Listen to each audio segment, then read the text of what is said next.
I'm Bianca, 28, and I just walked out of my family's New Year's Eve party after my father announced I'd be paying my sister's $2,000 rent. My mother's threat still echoes in my ears. If you refuse, consider yourself cut from this family. So I grabbed my purse and said exactly 4 words. Then I'm officially out. Where are you watching from today? Drop your location in the comments below and hit that like and subscribe button if you've ever felt taken for granted by your own family. You'll definitely want to stick around for what happened next. Let me back up and explain how we got to this point, because trust me, it wasn't overnight. I've always been the dependable daughter in the Peterson family. While my younger sister Madison lived it up at college, I was the one working 2 jobs to put myself through community college and then state university. No glamorous sorority life for me, just night shifts at the diner and weekend inventory at the hardware store. My parents, Robert and Linda Peterson, raised us in a modest 3-bedroom ranch in Cedar Grove, Ohio. Dad worked at the Ford plant for 30 years until they offered early retirement packages. Mom stayed home after Madison was born, claiming she needed to focus on the baby's development. Funny how that intense focus never seemed to extend to my development when I was the baby. From age 16, I'd been contributing to household expenses for over a decade. Not because we were desperately poor, mind you, but because it builds character, according to Dad. Madison, on the other hand, got an allowance for keeping her room clean. The double standard was so obvious it hurt, but I told myself family loyalty meant sucking it up. Every month, I'd hand over money for car insurance, groceries, utilities, whatever they needed. When Mom needed dental work, guess who covered the copay? When Dad's truck needed new tires, guess whose savings account took the hit? But when Madison wanted to study abroad for a semester in Italy, somehow they found $8,000 without asking me to contribute a dime. Madison needs exposure to different cultures, Mom would say whenever I questioned their spending priorities. You're so practical, Bianca. You'll figure out your own way. Translation: Madison gets opportunities, you get responsibilities. The pattern became so normal I almost stopped noticing. Almost. Until last Christmas when I saw the credit card statement sitting open on the kitchen counter. $3,000 at Nordstrom, another $1,500 at some boutique in Columbus. All in the same week, Madison came home complaining about having nothing to wear for sorority formal. I remember standing in that kitchen, holding that statement, feeling like I was reading evidence of my own stupidity. While I was wearing the same 3 work blazers I'd owned for 4 years and driving a car with 180,000 miles, my parents were funding Madison's designer wardrobe without batting an eye. That night, lying in my childhood bedroom, the same room I'd never been allowed to redecorate because it's perfectly functional, I started questioning everything. The floral wallpaper from 1995 stared back at me, a reminder that even my personal space wasn't considered worth investing in. Madison had redecorated her room 3 times during high school alone. Why was I the only one expected to sacrifice?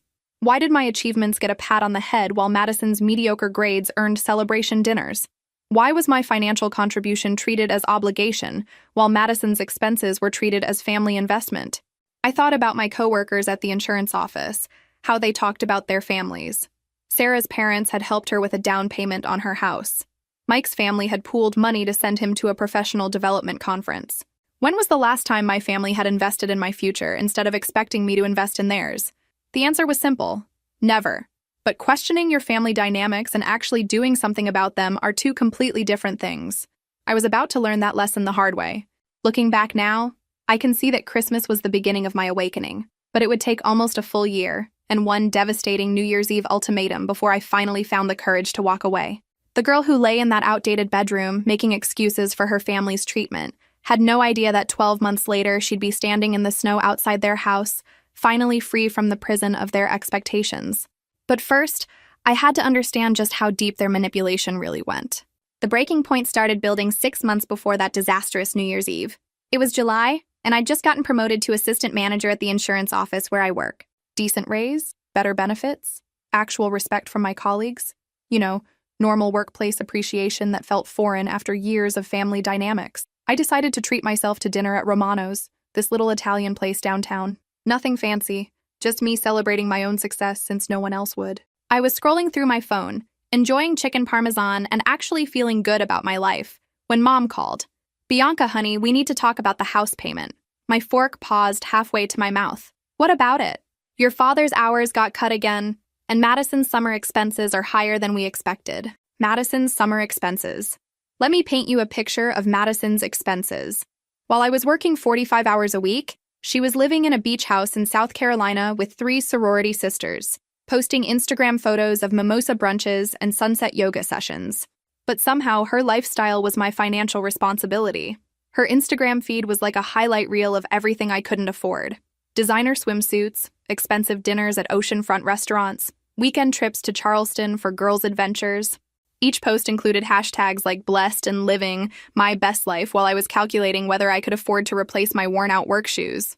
"How much do you need?" I asked, already knowing I'd pay whatever they requested.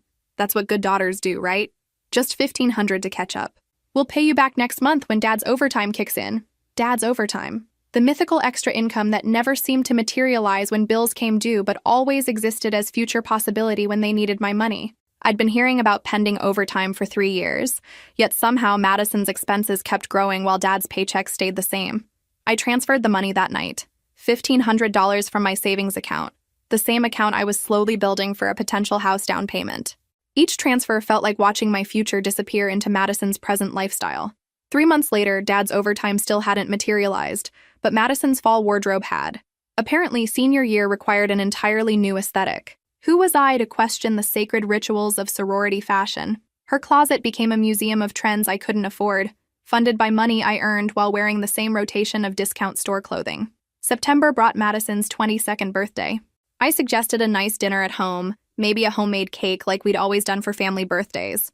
Simple, meaningful, budget-friendly. Instead, my parents threw her a party at the country club. 60 guests, open bar, live DJ, photographer, the works. The same country club where they'd told me my high school graduation party would be too expensive 7 years earlier. "Madison's last birthday before she graduates," Mom explained when I asked about the cost. "We want it to be special." Special.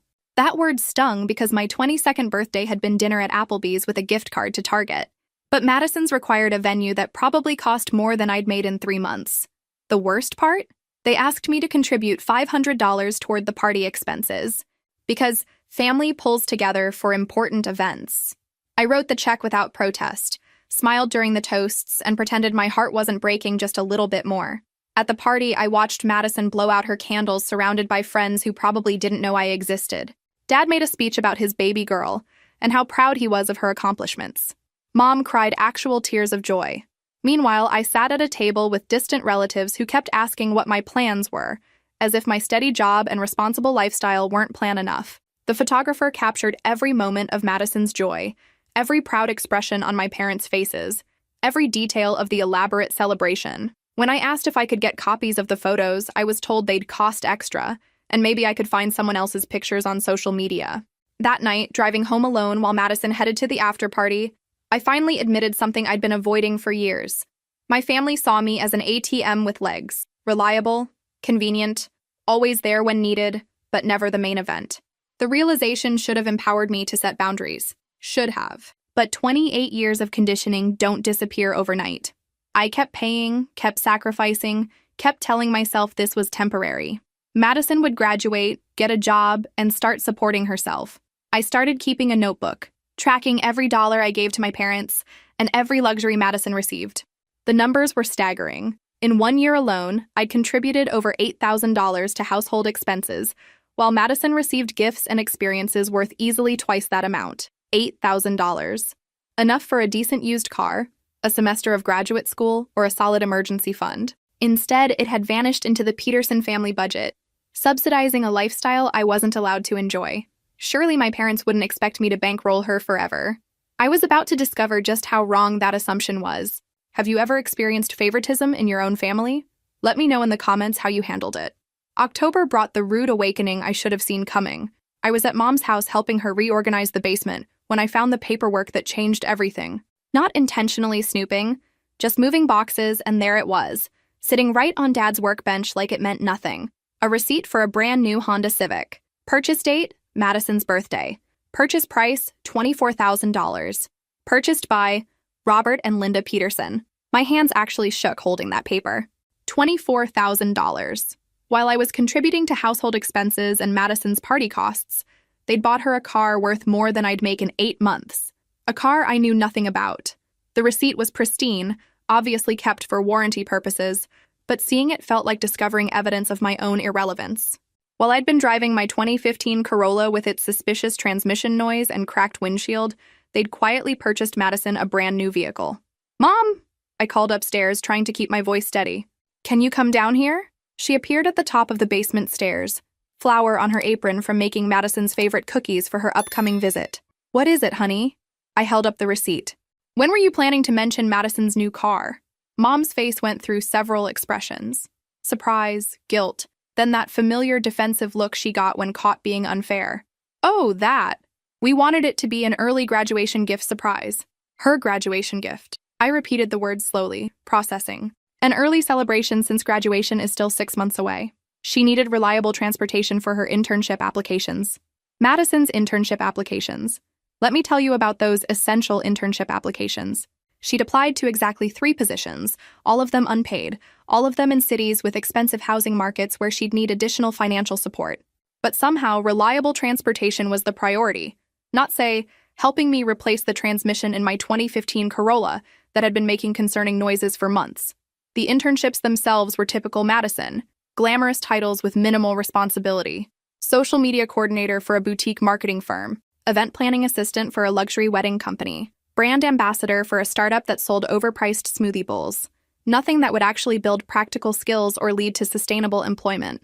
Mom, I've been driving the same car since college. It has 180,000 miles and needs at least $3,000 in repairs. Your car still runs, doesn't it? Madison's situation is different. She's at a crucial point in her career development. Madison was a communications major with a 2.8 GPA who changed her career goals 17 times. Last semester, she wanted to be an event planner. The semester before that, a social media influencer. Currently, she was exploring opportunities in marketing, which seemed to involve a lot of coffee shop meetings that looked suspiciously like social gatherings. But apparently her nebulous career exploration justified a brand new Honda, while my actual career in insurance, complete with steady income and advancement opportunities, deserved a pat on the head and reminders about fiscal responsibility. How did you afford it? I asked, though part of me already knew the answer. Mom fidgeted with her apron strings. Your father took out a small loan. We'll manage the payments. A loan. They'd taken on debt to buy Madison a car while asking me to cover their monthly expenses.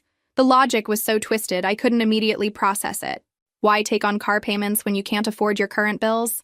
Unless, of course, you have a reliable daughter who'll cover the difference. Does Madison know you bought this? We're surprising her at Christmas. Isn't that wonderful? Wonderful. That's one way to describe it. Another way would be financially irresponsible manipulation designed to make Madison the hero of her own story, while casting me as the invisible support system. I started doing mental calculations. Car payment, insurance increase, maintenance costs, probably another $400 monthly added to their expenses. Money they didn't have. Money they'd expect me to help cover while Madison drove around in her shiny new graduation gift, completely unaware of the financial sacrifice it represented for anyone else. The basement felt smaller suddenly, cramped with boxes of Christmas decorations and old furniture that no one wanted, but everyone was too sentimental to discard. Just like my role in this family, unwanted but considered too essential to eliminate. I folded the receipt carefully and handed it back to Mom. I need to get going. Tell Dad I'll finish the basement another time. Bianca, you're not upset about this, are you? It's not like we're playing favorites. Not playing favorites. The statement was so absurd I almost laughed. Madison's new car, expensive birthday party, subsidized lifestyle, and pending graduation celebration versus my discount store clothing, ignored achievements, and constant financial obligations. Of course not, Mom. Why would I be upset? Driving home, I did the math. Car payment, insurance increase, maintenance costs, probably another $400 monthly added to their expenses. Money they didn't have. Money they'd expect me to help cover while Madison drove around in her shiny new graduation gift, completely unaware of the financial sacrifice it represented. The worst part wasn't even the money, though that stung. It was the secrecy. The casual assumption that I'd continue covering their bills while they made extravagant purchases for my sister. Like I was too stupid to notice or too compliant to object. I was beginning to realize they might be right about the compliant part. That night, I started a new document on my computer. Peterson Family Financial Contributions. I listed every dollar I'd given them over the past 3 years, every bill I'd covered, every emergency I'd funded. The total was staggering, over $25,000. $25,000 that could have been my house down payment, my emergency fund, my graduate school tuition. Instead, it had disappeared into the Peterson family budget while Madison accumulated gifts and experiences I'd never been offered. That was about to change. November arrived with Madison's graduation announcement and my growing sense of unease about the family dynamics. She'd finally finished her communications degree, only took 5.5 years, and Mom was already planning celebration activities that would make her birthday party look modest. I was at my desk, actually having a productive day at work, when Madison called. Unusual, since she typically communicated through Mom or brief text messages about family events. "Bianca, guess what?" Her voice had that breathless excitement she got whenever good things happened to her. "Congratulations on finishing," I said, genuinely meaning it despite everything. "I know the last semester was challenging. Thanks, but that's not even the best part. I got offered a position at Sterling Communications in Columbus, entry-level marketing coordinator. It's perfect. The starting salary is around $35,000, which should be enough once I get established." Sterling Communications was one of those trendy agencies that specialized in social media campaigns for local businesses. Decent starting point for someone with Madison's major, though I suspected the entry-level salary wouldn't cover much in Columbus. I'd actually heard of Sterling Communications. They'd pitched our insurance office on a social media package the previous year. Their presentation was polished but overpriced, targeting companies who valued appearance over substance. Exactly the kind of place Madison would thrive, selling image instead of expertise. "That's great news. When do you start?" "January 2nd, which gives me time to find an apartment and get settled. I've already been looking at places near the Short North District. You know, where all the young professionals live. The Short North District, also known as one of the most expensive rental markets in Columbus. I'd looked at apartments there myself a few years back before realizing my budget was more suited to the suburbs. Young professionals. Madison's way of describing people who could afford overpriced lattes and boutique fitness classes. The same demographic she'd studied in college through her communications courses about lifestyle marketing and consumer psychology. "Have you found anything you like?" "Actually, yes. This cute one-bedroom loft with exposed brick and huge windows. The rent's a little steep, but Mom and Dad said they'd help until I get established." Of course they did. Mom and Dad, who'd been asking me for monthly financial contributions, had already committed to helping Madison with expensive Columbus rent. The same parents who'd claimed they were financially stretched had apparently found room in the budget for their youngest daughter's metropolitan lifestyle dreams. The loft Madison was describing sounded exactly like the Instagram-worthy spaces she'd been pinning on Pinterest for months. Exposed brick, industrial fixtures, floor-to-ceiling windows, all the trendy features that added hundreds to monthly rent but looked amazing in social media posts. "How steep is steep?" I asked, though I suspected I already knew. $2,000 a month, but it includes utilities and it's walking distance to work. Plus the building has a fitness center and rooftop deck. $2,000. My mortgage payment was $1,200, and I'd considered that a stretch when I bought my place. Madison's first apartment would cost more than most people's entire monthly budget, but somehow this seemed reasonable to my parent. The building amenities Madison mentioned were the kind of luxuries I'd never considered essential. A fitness center I'd never afford to join separately. A rooftop deck for entertaining friends I rarely had time to see because I was always working or contributing to family expenses. "Sounds like V got everything figured out." "Well, mostly. Mom and Dad can help for a few months, but Dad's still dealing with reduced hours. They mentioned you might be able to contribute something too, just until I get my first few raises." There it was. The expectation delivered as casually as discussing the weather. Madison hadn't asked if I could help, or whether I was in a position to assist. She'd simply been told I would contribute to her living expenses, and she was calling to coordinate the details. "Madison, I'm already helping with household expenses here." "I know, and we all appreciate that, but this is temporary. Just until I get established in my career. Just until." Those words had preceded every financial request I'd received for the past 3 years. Just until Dad's overtime kicked in. Just until the insurance claim was processed. Just until Madison finished school. The temporary assistance had become permanent obligation, and now it was expanding to cover my sister's independent living expenses. Sterling Communications probably paid around $35,000 annually for entry-level positions before taxes. After deductions, Madison would take home maybe $2,400 monthly. If I covered her rent, she'd have that entire amount for food, transportation, entertainment, shopping, and savings. Meanwhile, I'd be subsidizing her lifestyle while struggling to maintain my own. "Let me think about it," I said, knowing I was stalling. "Of course, no pressure. I just wanted to give you a heads up so you could plan your budget." Plan my budget. Around her lifestyle choices. The assumption that my financial planning should revolve around Madison's expenses was so ingrained in family thinking that she stated it matter-of-factly. After the call ended, I sat at my desk staring at my computer screen without seeing it. The pattern was so clear now I couldn't ignore it anymore. Every time Madison reached a milestone that should have meant increased independence, My family found new ways to make her my financial responsibility. Her college education had been funded by my parents' sacrifices and my contributions. Her social activities were subsidized by my monthly payments to the household. Her transportation was covered by the car my parents had taken out loans to purchase. And now her first apartment would be partially funded by my continued support. At what point would Madison actually support herself? At what point would my parents stop asking me to subsidize their financial gifts to my sister? At what point would I stop being the family ATM and start being treated like an equal daughter? I started calculating what helping Madison would actually cost me. $2,000 monthly for rent, plus she'd probably need assistance with deposits, utilities setup, furniture, and moving expenses. Easily $20,500 monthly for the first few months, then the ongoing rent contribution indefinitely. $20,500 monthly, almost my entire take-home pay after taxes. I'd be working full-time to fund Madison's Columbus lifestyle while living on credit cards and hope. Those questions were about to be answered at New Year's Eve. I just didn't know it yet. December flew by with Madison's graduation celebration consuming all family attention. The ceremony itself was nice. I genuinely felt proud watching her walk across the stage. Whatever issues I had with the family dynamics, my sister had accomplished something worthwhile. The aftermath, however, was exactly what I'd expected. Dinner at the fanciest restaurant in town, a party at the house with extended family, and gift presentations that made Christmas morning look understated. Madison received jewelry, electronics, clothes, and of course, the grand finale reveal of her new Honda Civic. I watched her face light up when Dad handed her the keys. Pure joy, genuine surprise, the kind of moment that should have warmed my heart. Instead, I felt hollow. Not because I didn't want Madison to have nice things, but because I finally understood my role in this family theater. I was the stagehand, essential to the production, working behind the scenes to make everything possible, but never appearing in the spotlight. Madison was the star, my parents were the directors, and I was just there to move props and pay for costumes. "Isn't this amazing?"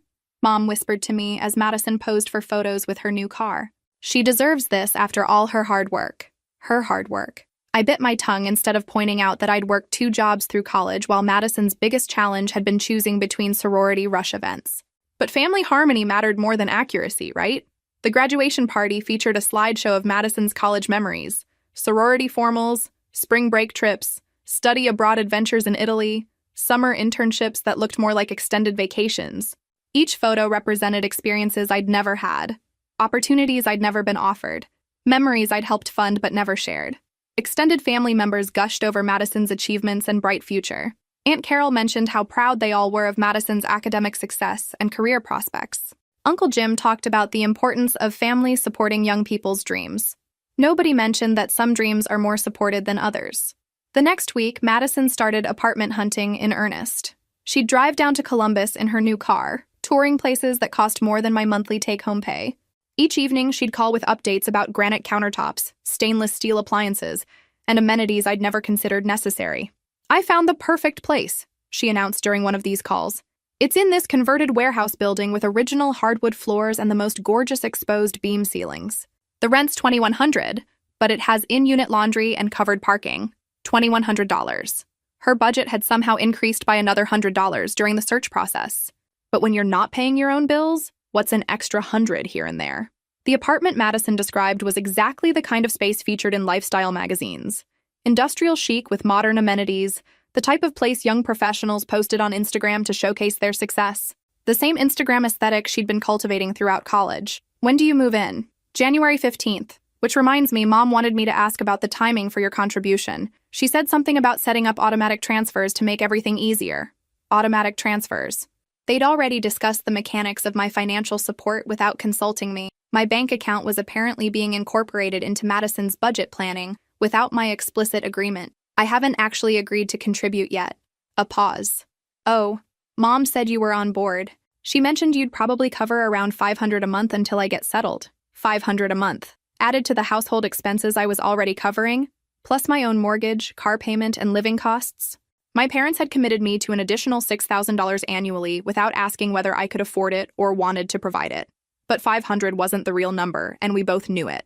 Madison needed first month's rent, security deposit, utility deposits, moving expenses, furniture, and household supplies. The initial costs would be at least $3,000, followed by ongoing monthly contributions that would inevitably increase as she discovered how expensive adult independence actually was. "Madison, I need to discuss this with Mom and Dad directly. This isn't something that should be planned around me without including me in the conversation. Sure, of course. I just assumed, well, you know how you always help out when the family needs it? Always help out. That phrase summed up my entire relationship with my family.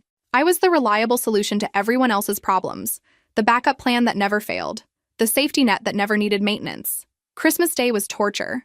Madison opened gifts worth easily $2,000 while I watched from the couch, trying to smile and participate in family joy that felt increasingly artificial. When it was my turn, I received a sweater from Target and a gift card to Barnes & Noble. Thoughtful enough to avoid complaints, modest enough to maintain the established hierarchy.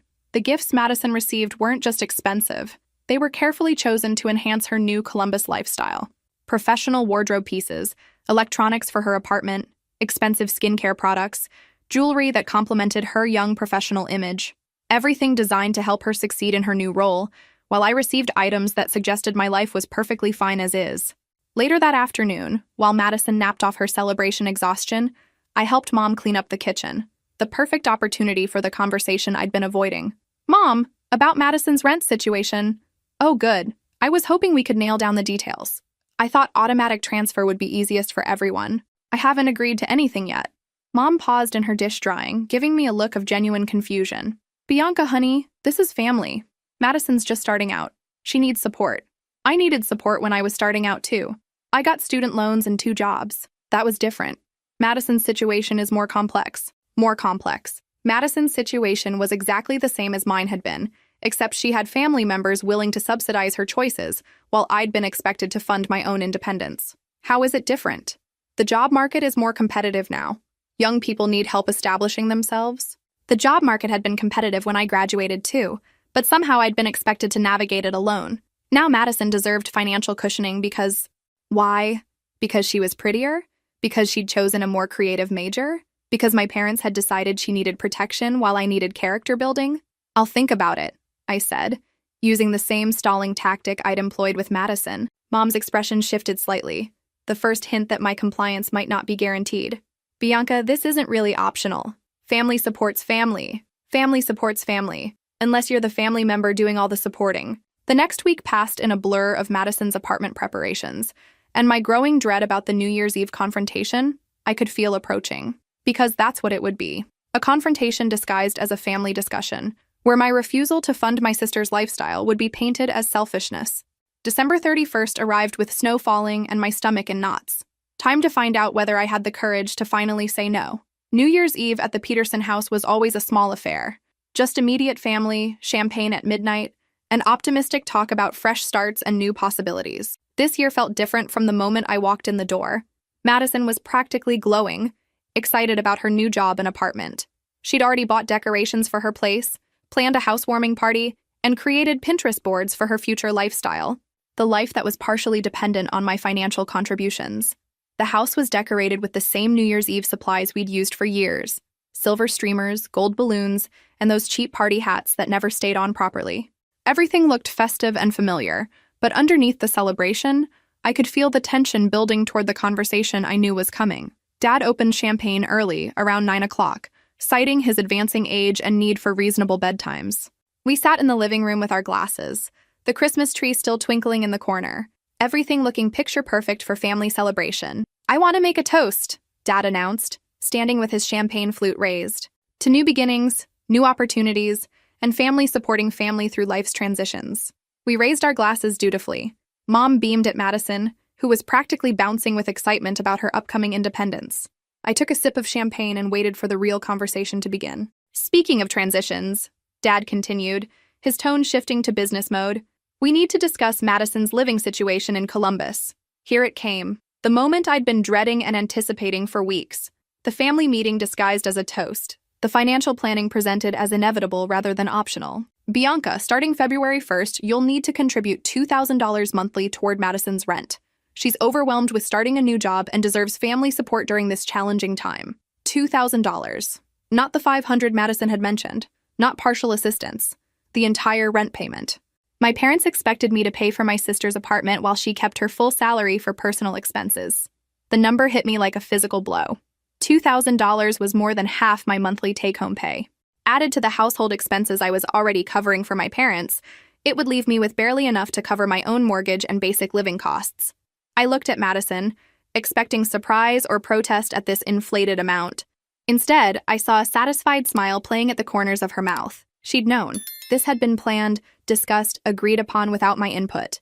Again, the smile told me everything.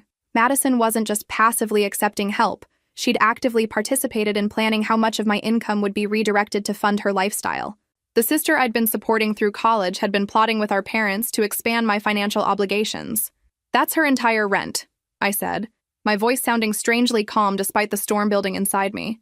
"Madison needs time to establish herself professionally," Mom added, her tone suggesting this was obvious. $2,000 isn't that much for someone with your salary. $2,000 wasn't much. The casual dismissal of such a significant amount revealed how completely they'd lost sight of my financial reality.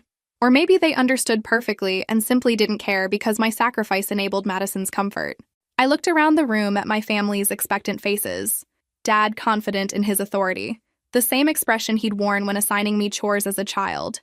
Mom convinced of her reasoning, already planning how to explain this arrangement to extended family. Madison excited about her subsidized independence, probably already mentally decorating her Columbus loft with furniture I'd be helping to fund. None of them seemed to grasp the magnitude of what they were asking. $2,000 monthly meant I'd have no emergency fund, no savings, no financial security of my own. If my car broke down or I had a medical emergency, I'd be financially devastated while Madison enjoyed her fully funded fresh start. "If you refuse," Mom said, her voice taking on the threatening tone she used when family loyalty was questioned, "consider yourself cut from this family." The ultimatum landed like a slap. Pay for your sister's lifestyle or lose your family entirely.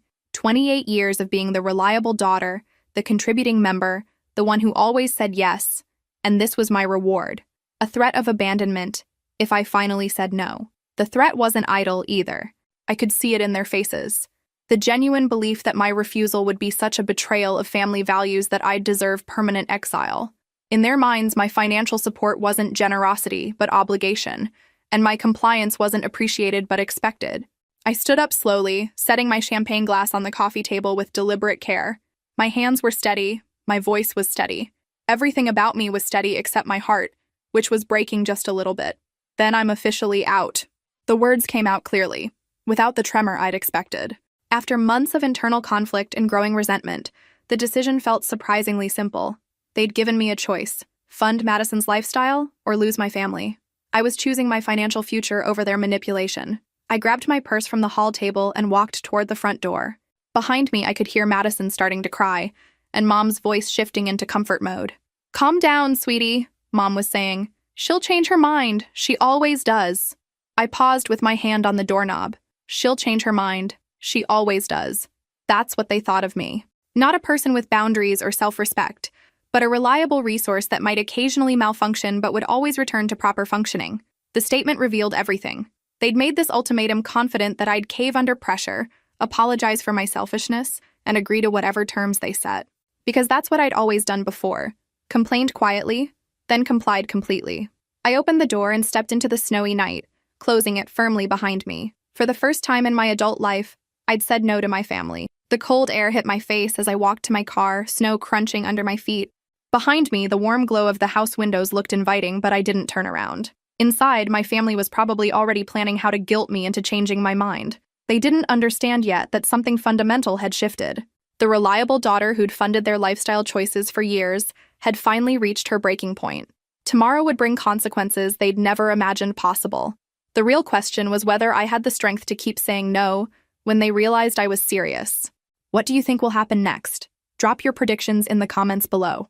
The next morning, I woke up with the strangest feeling, like I'd been holding my breath for years and could finally exhale. No guilt, no regret, just this weird sense of lightness I hadn't felt since, well, maybe ever. I made coffee in my own kitchen, in my own house, with money I'd earned and didn't owe to anyone else. Novel concept, right? While the coffee brewed, I opened my laptop and started making a list. Time to see exactly how deep my family's financial dependence on me actually went. Electric bill for their house. In my name, auto pay from my account. Water bill, same thing. Car insurance for Dad's truck? Yep, mine too. Mom's cell phone. Bianca Peterson, reliable daughter, and apparently family utility company. Madison's credit card that she'd temporarily added to my account for emergencies. 2,847 balance that somehow never got paid down. The list kept growing as I dug through my bank statements. Madison's car insurance, added without my knowledge when she got her license. A family 8AA membership I'd forgotten about. Even a subscription to some premium cable package that none of them had mentioned but all of them enjoyed. I'd been subsidizing their entire lifestyle without realizing the extent of it. No wonder they'd been so confident about demanding Madison's rent money. I was already paying for everything else. But here's the thing about being taken for granted. Eventually, the person doing the taking starts to assume the giving will continue forever. They'd made a crucial miscalculation. I picked up my phone and started making calls. First National Bank. Hi, this is Bianca Peterson. I need to remove my name from several accounts and cancel automatic payments. The customer service representative was very helpful. Surprisingly easy to untangle years of financial entanglement when you're actually motivated to do it. Remove name from joint utility accounts? Done. Cancel automatic payments? Completed. Stop payment on Madison's credit card? Absolutely. Is there anything else I can help you with today, Miss Peterson? Actually, yes. I'd like to add a note to my account. If anyone calls claiming to be family and requesting account information or changes, please require them to come in person with proper identification. Because I knew my family. And I knew that when the bills started arriving with their names on them, they'd try to fix this the easy way first. Each phone call felt like breaking a chain. Electric company. Yes, I'd like to remove my name from the account for 1247 Maple Street and transfer full responsibility to Robert Peterson. Gas company. Same conversation. Water department. Ditto. The electric company representative was particularly helpful. Ms.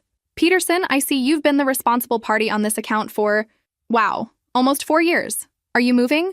Something like that. Well, the new account holder will need to put down a security deposit since they don't have established credit with us. That'll be $300. $300 they didn't have, for an account they'd assumed would always be in my name. Reality was about to get expensive for the Peterson family. By noon, I'd successfully extracted myself from their financial web. For the first time in over a decade, my bank account was truly mine. My credit was truly mine. My financial obligations were truly mine. It felt amazing. I celebrated with lunch at a nice restaurant, the kind of place I'd avoided because every extra dollar had been earmarked for family emergencies. As I sat there enjoying salmon and actually good wine, I calculated how much money I'd have each month without their expenses. Almost $1,500. $1,500 I could save, invest, or spend on myself without guilt. I could finally replace my ancient laptop, fix my car, maybe even take a vacation that didn't involve visiting family. The freedom was intoxicating. My phone stayed silent all day. No calls from Mom asking about utility payments. No texts from Dad about his truck insurance. No panicked messages from Madison about her credit card being declined. But silence in the Peterson family never lasted long. Around 6 p.m., my phone started ringing. Mom's number. I let it go to voicemail. Then Dad's number. Voicemail again. Madison calling from her Columbus apartment. Straight to voicemail. I ordered Thai food for dinner and settled in for the evening. Whatever crisis was building at 1247 Maple Street could wait until tomorrow. For the first time in years, their emergency wasn't my emergency. The first voicemail was Mom, trying to sound casual. Hi, honey. Just wondering if you've had any issues with your bank account today. Call me back when you get this. The second was Dad, less casual.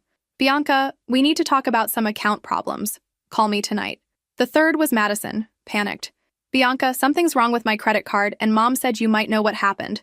Please call me back ASAP. What do you think will happen next? Will Bianca's family realize how much they depended on her? Or will they find another way to manipulate the situation? Drop your predictions in the comments below. The voicemails started piling up around 8 p.m. I didn't listen to them, but I could see the timestamps, every 20 minutes like clockwork. Desperation had a very predictable rhythm. I went to bed that night with my phone on silent for the first time in years. No family emergencies could reach me. No financial crises required my immediate attention. For the first time since I'd turned 18, I slept through the night without worrying about money I didn't have going to bills that weren't mine. Tomorrow was going to be interesting. I was halfway through my morning coffee when the phone started ringing at 7 a.m. sharp. Mom's number. Again. I'd counted 17 missed calls since yesterday evening, but who's keeping track? On ring 18, I finally answered. Good morning, Mom. Bianca, thank God. We've been trying to reach you all night. There's been some kind of mistake with the utilities. Some kind of mistake. I almost laughed. What kind of mistake? The electric company called yesterday saying our account was being transferred back to us, but we never requested that.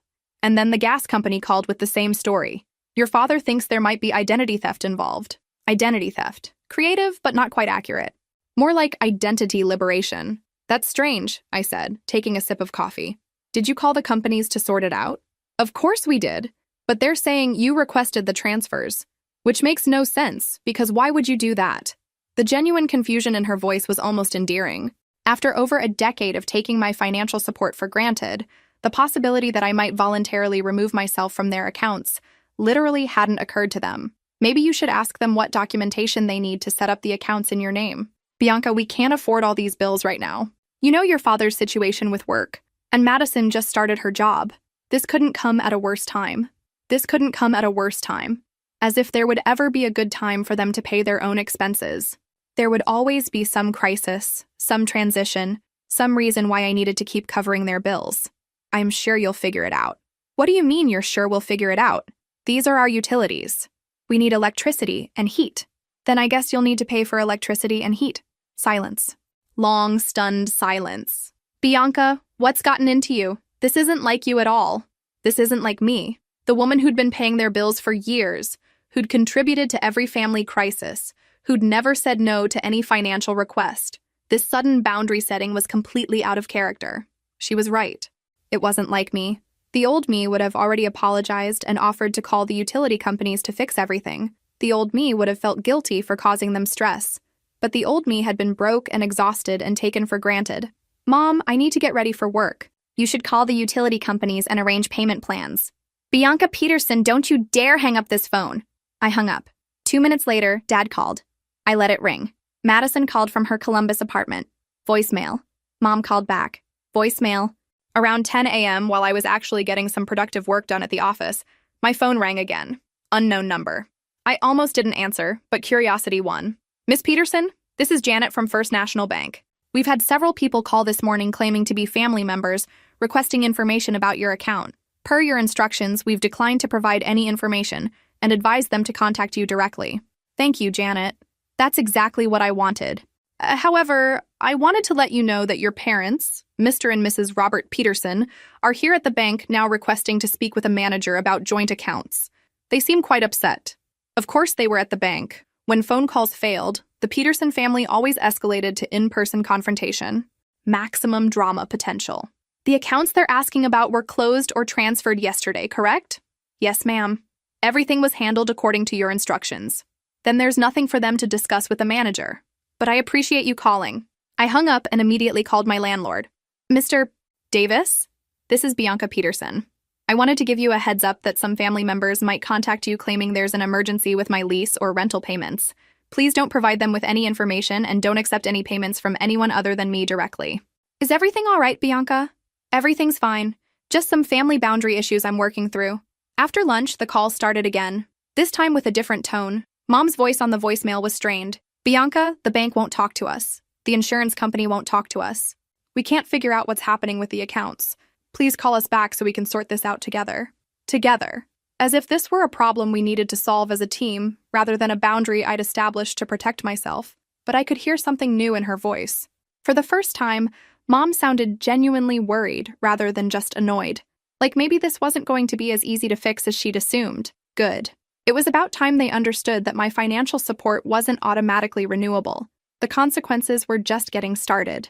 Wednesday morning brought the call I'd been expecting. Unknown number again, but this time it was Dad's work voice. The formal tone he used when he needed to sound authoritative. Bianca, it's your father. We need to talk immediately. Good morning to you too, Dad. Don't get smart with me. Do you have any idea what you've done? What I'd done. Like removing my name from accounts I'd never agreed to be responsible for was some kind of criminal act instead of basic financial boundaries. I've taken my name off accounts that weren't mine to begin with. Those accounts kept this family functioning. The electric bill is due today, and we don't have the money to cover it. Your mother spent half of yesterday crying because she doesn't understand how to set up online bill pay. Mom doesn't understand online bill pay.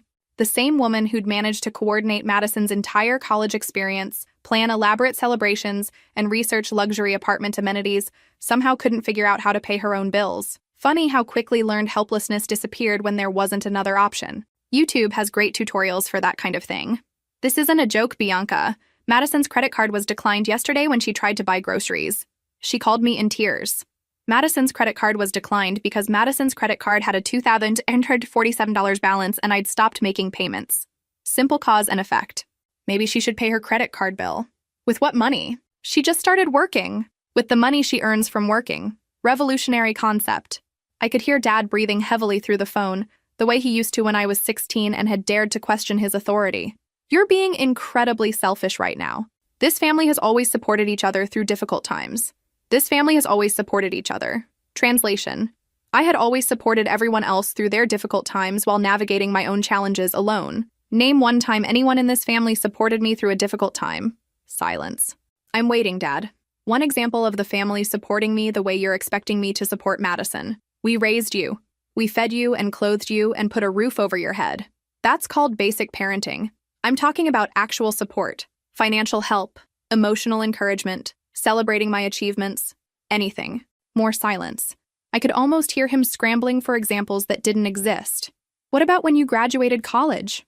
You mean when I graduated college with honors and you didn't attend the ceremony because Madison had a sorority event the same weekend? That was different. Madison needed nothing. You chose her sorority social over my academic achievement, just like you chose her comfort over my financial stability for the past 3 years. That's not fair. You're right. It's not fair. It's been wildly unfair to me for years, and I'm done accepting it. Around noon, my phone rang with Mom's number, but Madison's voice came through instead. Bianca, it's Madison. Can we please talk? I'm really confused about what's happening. Hi, Madison. Congratulations on your first week at Sterling Communications. Thank you, but listen. There's been some kind of mix-up with my credit card. It's not working, and I can't figure out why. Some kind of mix-up? The family talent for reframing obvious cause and effect as mysterious confusion was really something. What kind of mix-up? It says the account is over the limit or something. But you always take care of the payments, so I don't understand why there would be a problem. I always take care of the payments. Madison had been using credit in my name for 2 years and genuinely didn't understand why her spending might affect the account balance. Madison, that credit card has your charges on it but my name on the account. You've spent $2,147 without making any payments. But Mom said it was like a family account for emergencies. Emergency shopping at Sephora and subscription boxes aren't really emergencies. Those weren't emergencies, but the groceries yesterday were. I needed food for my apartment. The groceries incident had clearly traumatized her. Madison had probably never experienced the humiliation of a declined card in front of other customers. Then you should use your own money to buy groceries. Bianca, I don't get paid for 2 more weeks, and I had to put down deposits for utilities and internet. I don't have grocery money right now. The same deposits my parents had expected me to cover as part of Madison's moving expenses. Now she was discovering what adult financial responsibility actually looked like. That sounds like something you need to budget for. Budget for? I'm 22. I'm just starting out. Can't you help me just this once until I get established? Just this once. Until I get established. The same phrases that had preceded every financial request for the past 3 years. No, Madison, I can't. Why are you being so mean to me? What did I do wrong? What did she do wrong? Madison genuinely didn't understand that accepting financial support from someone for years while demanding more constituted doing anything wrong. In her mind, I was the family ATM that had mysteriously stopped dispensing money. You didn't do anything wrong, Madison, but you also didn't do anything to earn my financial support. I'm your sister. Yes, you are, and I love you. But love doesn't include paying your bills. But family helps family. That's what Dad always says. Dad says that when he wants my help. When did family ever help me? Another silence. Madison was beginning to understand that this conversation wasn't following the script she'd expected. You never needed help. You always had everything figured out. I had everything figured out because I had to, because no one was going to figure it out for me. That's not true. Madison, when I graduated college, where was my celebration party? I don't remember. There wasn't one. When I got promoted to assistant manager, who acknowledged it? I'm sure Mom and Dad, they didn't. When my car needed repairs, who helped with the costs? You handled it yourself. Right. I handled everything myself while contributing to every celebration, crisis, and expense in your life. I could hear her crying softly through the phone. I never realized. I know you didn't. But now you do. And now you get to learn what it's like to handle things yourself. But I don't know how. Then you'll learn. The same way I did. The same way every other adult learns. I hung up feeling something I'd never experienced before. Peace. Clear, simple boundaries. No guilt, no obligation, no automatic yes to every request. It felt revolutionary. Later that evening, I received a text from Madison. Mom and Dad said you're jealous of my success and trying to sabotage my career. I can't believe you'd be so petty. Jealous of her success. Madison's entry-level marketing job and subsidized lifestyle constituted success worth envying, apparently. I deleted the text without responding. The Peterson family drama would continue with or without my participation. For the first time in my life, I was choosing without. Thursday morning started with a bang. Literally. Someone was pounding on my front door at 6:30 a.m. I peered through the window and saw Dad's truck in my driveway. Both parents standing on my porch looking like they'd been up all night. Mom clutching a folder of papers. Dad wearing his most serious expression. Time for the full court press.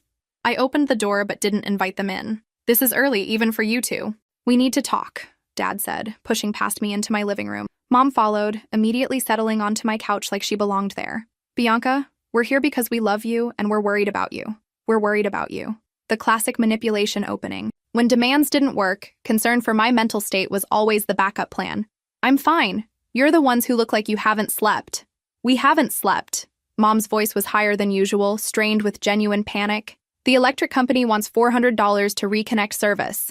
The gas company wants $300 just to start an account in our name. We can't afford all of this at once. That does sound stressful. Stressful? Bianca, we might have to sell the house. Sell the house. The nuclear option. The Peterson family property that had been in Dad's name for 30 years, suddenly at risk because they couldn't pay their own bills for 1 week. Houses don't sell overnight, Mom. You have time to figure out your finances. Dad moved closer, using his physical presence the way he had when I was a child. Stop playing games. We all know you can afford to help us through this transition. I can afford it. That doesn't mean I should pay for it. After everything we've done for you, what exactly have you done for me? The question stopped him mid-sentence. I'd asked it before, but this time I didn't wait for an answer. Madison got a new car for graduation. I got student loans. Madison got family-funded trips to Italy. I got second jobs. Madison gets credit cards and apartment deposits and family support while I get requests to fund her lifestyle. That's not fair. You're right. It's not fair. It's been wildly unfair to me for years, and I'm done accepting it. Mom opened her folder and pulled out utility bills, past due notices, and bank statements. Look at these numbers, Bianca. Look at what we're facing. I glanced at the papers. The numbers were significant but not catastrophic. They owed about $200 in back utilities, deposits, and late fees. A decent chunk of money, but hardly the financial crisis they were presenting. This is manageable if you budget properly and cut unnecessary expenses. Unnecessary expenses? Like what? Like Madison's rent. The suggestion landed like a bomb. Both parents stared at me as if I'd suggested something obscene. Madison can't move back home, Mom said finally. She has a career to establish. Then Madison can pay her own rent. She can't afford it. Then Madison can find an apartment she can afford. The logic was so simple it was painful. If you can't afford something, you don't buy it. If someone else is paying for it, you're not actually affording it. You want your sister to live in some terrible neighborhood just because you're being stubborn? Stubborn. My refusal to fund Madison's lifestyle was now reframed as stubbornness rather than reasonable boundaries. I want my sister to live within her means. Dad sat heavily in my chair, suddenly looking every one of his 58 years. Bianca, we're asking for help as a family, and I'm saying no. As an individual with my own financial goals. What goals could be more important than family? Financial independence, emergency savings, retirement planning, a future that doesn't depend on subsidizing other people's choices. Mom's eyes filled with tears. When did you become so selfish? Selfish. The Peterson family favorite. Anytime I prioritized my own needs, I was being selfish. But when they prioritized Madison's wants over my financial stability, that was family support. I became selfish the day you told me to pay my sister's rent or lose my family. They left 30 minutes later with nothing resolved. No agreement to restore the utility accounts. No promise to resume Madison's credit card payments. No backing down from my position. For the first time in Peterson family history, I'd said no and stuck to it. The real test would come when they realized I wasn't bluffing. Friday afternoon, my phone rang with a number I didn't recognize. Local area code, but not one I had saved. Bianca? This is Dr. Harrison from Cedar Grove Family Practice. I have your parents here in my office, and they've listed you as their emergency contact for billing questions. My parents were at the doctor's office using me as their emergency contact for billing. The manipulation was reaching new creative heights. What kind of billing questions? Well, it appears their insurance premium payment was returned for insufficient funds, and they're concerned about coverage for your mother's prescription refills. Insufficient funds for insurance premiums.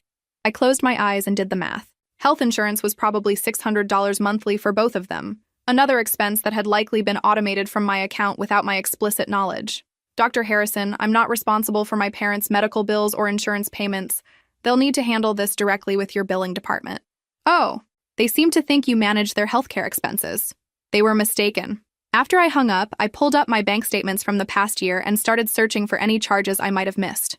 Sure enough, there it was. Peterson Family Health Plan, $647.50, automatically deducted monthly for 8 months.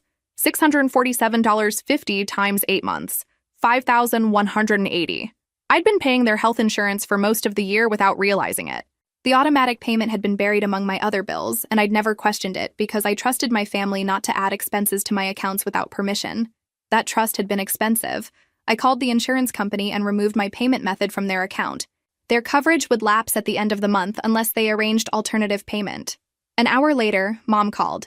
Bianca, Dr. Harrison said you told him we're responsible for our own medical bills. What's happening to you? You've never been this cruel. Cruel. Expecting adults to pay their own expenses was now cruelty. Mom, I didn't know I was paying your health insurance until today. Of course you knew. We added it to your account last spring when your father's workplace changed their coverage options. You added it without asking me. We didn't think we needed to ask. You always help with family expenses. Always. That word had defined my relationship with money for years. I always helped, always paid, always said yes. So they'd stopped asking permission and started assuming consent. I'm removing my payment method from all family accounts. You'll need to take over your own expenses. Take over our own expenses? Bianca, we're your parents. Which means you should be financially independent, not dependent on your daughter. We're not dependent. We're just going through a temporary rough patch. Temporary rough patch. The same rough patch that had lasted 3 years and would somehow continue indefinitely unless I kept subsidizing it. Then you should be able to handle a temporary rough patch without my money. What about Madison? She's counting on you for rent support. Madison is counting on her own income to pay her own expenses. Like every other adult in America. She's your sister. Yes, she is. And I love her. But I don't owe her money because we share DNA. The conversation continued for 20 minutes, circling through the same arguments with increasing desperation. Family loyalty, temporary assistance, cruel selfishness. I'd heard it all before. But something had shifted in Mom's voice by the end. Less anger, more resignation. Like she was finally beginning to understand that I wasn't going to change my mind. Fine, she said finally. Be selfish. But don't come crying to us when you realize what you've thrown away. What I'd thrown away. The opportunity to work extra hours to pay my sister's rent. The privilege of subsidizing my parents' lifestyle while struggling to maintain my own. The joy of being taken for granted by people who claimed to love me. I was beginning to think I'd thrown away the right things. Saturday morning brought the call I'd been expecting, but dreading. Bianca, it's Madison. Mom said you're not helping with my rent anymore. That's correct. But I already signed the lease. I committed to this apartment based on family support. Then you committed to something you couldn't afford. What am I supposed to do now? For the first time in my life, Madison was asking me a question I couldn't and wouldn't solve for her. Figure it out, Madison. You're an adult with a job. Adults with jobs pay their own rent. But I can't afford this place on my salary alone. Then find a place you can afford. You're ruining my life. I'm returning your life to you. What you do with it is up to you. The revolution was complete. The Peterson family ATM was officially out of order. 2 weeks later, I was having breakfast when my phone rang. Mom's number, but her voice sounded different, defeated, exhausted, older. Bianca, we need to talk. Can you come over? About what? Please. Just, can you come over? I'd been expecting this call since the day I walked out on New Year's Eve. The Peterson family had finally hit rock bottom, and they needed their reliable daughter to fix everything. Again. But when I pulled into their driveway, something looked different. Madison's Honda Civic was gone. I found my parents sitting at the kitchen table surrounded by paperwork and looking like they'd aged 5 years in 2 weeks. Dad's shoulders were slumped in a way I'd never seen before. Mom's eyes were red-rimmed but clear. The kitchen looked different too. Clean, organized, like they'd been spending time actually taking care of their own home instead of managing Madison's various crises from a distance. Where's Madison's car? Dad cleared his throat. We returned it to the dealership yesterday. Returned it? We couldn't afford the payments without your help, Mom said quietly.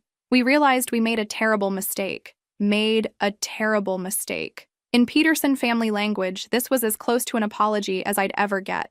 What kind of mistake? All of it. Dad's voice was barely above a whisper.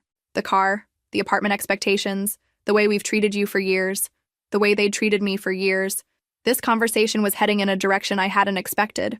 Madison called last night, Mom continued. She screamed at us for an hour about ruining her life and embarrassing her in front of her coworkers because her car got repossessed. Repossessed?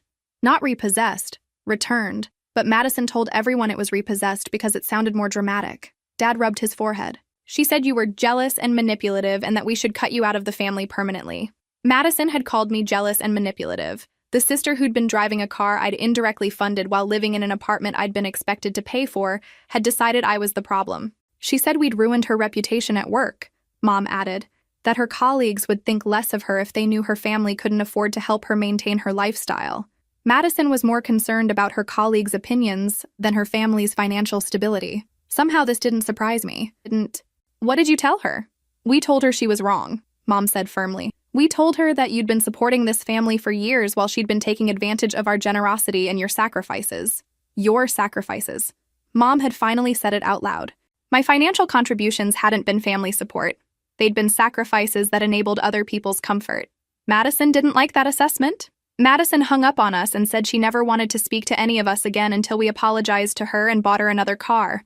Dad's voice carried a mixture of sadness and resignation. She said we were failures as parents for not being able to provide for our adult daughter's needs. So what happens now? Dad leaned forward, meeting my eyes for the first time since I'd arrived. Now we ask for your forgiveness. And we ask if you'd be willing to help us figure out how to manage our finances responsibly. Help them manage their finances responsibly. Not pay their bills, but help them learn to budget and prioritize. What about Madison's rent? Madison's rent is Madison's problem, Mom said, with more steel in her voice than I'd heard in years. We called her landlord and explained that we wouldn't be contributing to her expenses anymore. She has 30 days to figure out her own solution, and if she can't afford the apartment, then she'll have to find one she can afford, or find a roommate, or move back home and follow house rules like any other adult child living with parents. House rules. The same rules I'd followed as a teenager while Madison had been given unlimited freedom. She won't be happy about that. Madison hasn't been happy about anything that required her to take responsibility for herself, Dad said. We should have seen it years ago. I stayed for 2 more hours, helping them organize their bills and create a realistic budget. It turned out they could afford their basic expenses if they eliminated Madison's costs and managed their money carefully. The car loan they'd canceled by returning Madison's Honda, the insurance premiums, utility deposits, and late fees they'd have to pay from their own savings. It would be tight for a few months, but manageable. We owe you more than an apology, Mom said as I was getting ready to leave. We owe you thousands of dollars and years of appreciation we never expressed. Why did you treat us so differently? Because you were so capable and independent. We thought you didn't need our help. And because Madison was always demanding attention and support, we thought she needed more from us. Mom's voice cracked slightly. We took your strength for granted and enabled Madison's helplessness. The squeaky wheel gets the grease. Exactly. But we were wrong. We should have been supporting your dreams instead of funding Madison's demands. We should have celebrated your achievements instead of expecting them. We should have protected your generosity instead of exploiting it. For the first time in my adult life, my parents were acknowledging the reality of our family dynamics. It felt surreal. What changed your minds? The past 2 weeks, Dad admitted. Trying to manage our own bills for the first time in years. Realizing how much work you'd been doing behind the scenes. Understanding that Madison's lifestyle was completely unsustainable without your subsidies. And seeing Madison's reaction when the money stopped, Mom added. She didn't ask how we were managing or whether we needed help. She just demanded to know when the support would be restored. 3 months later, Madison found a roommate and moved to a cheaper apartment across town. She bought a used Toyota and stopped calling the family except for holidays. She never apologized for anything, but she also stopped expecting anyone else to solve her problems. When she did visit, she was polite but distant, treating family gatherings like obligatory social events rather than genuine connections. It was sad, but not surprising. Madison had never learned to value relationships that didn't provide material benefits. My parents learned to manage their own finances and started treating me like their daughter instead of their personal banker. Dad got a part-time job at the hardware store to supplement his reduced hours. Mom started cooking at home instead of ordering takeout and discovered she actually enjoyed meal planning and budgeting. They began asking about my life, my goals, my interests, topics that had been overshadowed by family financial discussions for years. For the first time, I felt like I had parents who were genuinely interested in my well-being rather than just my bank account. And me? I started saving money, planning for my own future, and learning what it felt like to be valued rather than just useful. 6 months later, I had enough saved to replace my aging car. A year later, I put a down payment on a small vacation cabin in the mountains, something I'd dreamed about for years but never thought I could afford. The Peterson family ATM was permanently closed, but the Peterson family was finally learning how to function without one. Most importantly, I learned that setting boundaries doesn't destroy relationships. It reveals which relationships were worth preserving in the first place. If this story resonated with you, make sure to like and subscribe for more stories about family dynamics and finding your backbone when you need it most. Sometimes the best gift you can give your family is teaching them to stand on their own 2 feet.